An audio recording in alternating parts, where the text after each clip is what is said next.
Have you ever torn your house apart, looking for your wallet or phone, opening drawers, digging through bags, only to eventually find your phone sitting in the refrigerator and wondering how it got there? My own mother started doing this more often a few years ago, and at first we just assumed it was normal aging. But after looking into this more carefully, I learned there is actually a fairly clear way to tell ordinary forgetfulness apart from an early dementia warning sign. Today I will walk you through exactly what that difference is, so stay with me. Here is why this matters. Misplacing items happens to everyone regardless of age, but many people struggle to tell the difference between a harmless slip-up and something worth watching more closely. Because of this, some people dismiss real warning signs as just aging, while others panic over completely normal forgetfulness.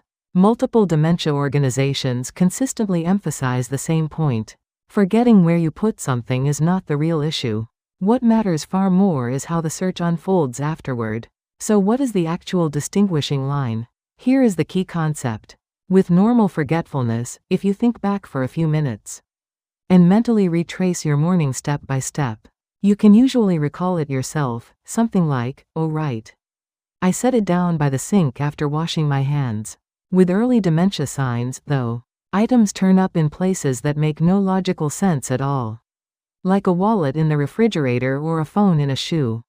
And more importantly, the person often has no memory whatsoever of placing it there, making the retracing process itself impossible. With normal forgetfulness, a small hint usually jogs the memory. With early dementia signs, hints frequently do not help at all. Here is something many people overlook. The emotional reaction matters just as much. Someone with ordinary forgetfulness gets annoyed, but ultimately accepts, "Well, I must have put it somewhere," and calmly retraces their steps. With early dementia signs, however, it is not uncommon for the person to insist someone stole the item or moved it. According to multiple sources on this topic, this is understood as the brain filling a memory gap with an alternative explanation, rather than admitting the gap exists.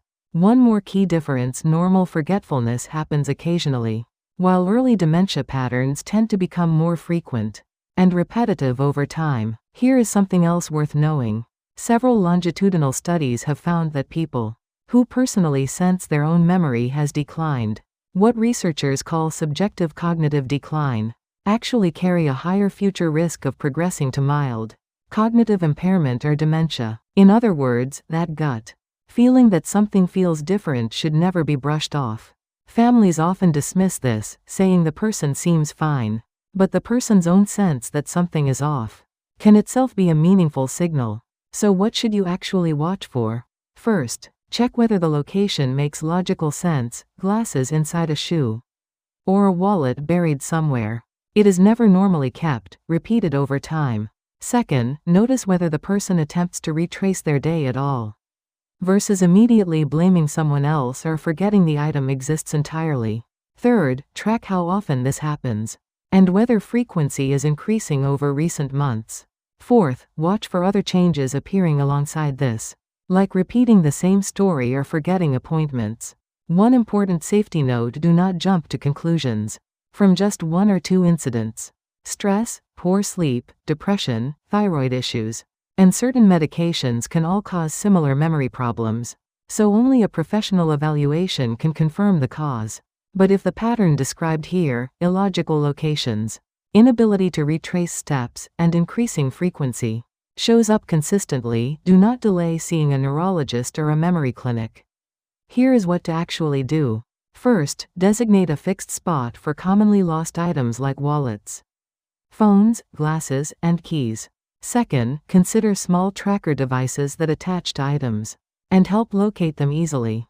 Third, if a family member shows this pattern repeatedly, avoid scolding them. Instead, gently search together and ask when they last used the item. Fourth, keep simple dated notes of what happened, since this genuinely helps doctors during evaluation.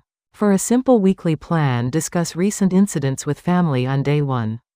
Set fixed spots for common items on day 2. Observe retracing behavior on day 3. Notice emotional reactions on day 4. Log frequency on day 5. Watch for other changes on day 6, and review everything together on day 7. To decide if a doctor visit is needed. Remember, this information is not meant to frighten you, but to help you know exactly when to act. Research consistently shows that early detection and management can meaningfully extend independent living. Start today by paying a little closer attention to a small pattern in your family. If this helped, please subscribe and share it with someone who needs to see it.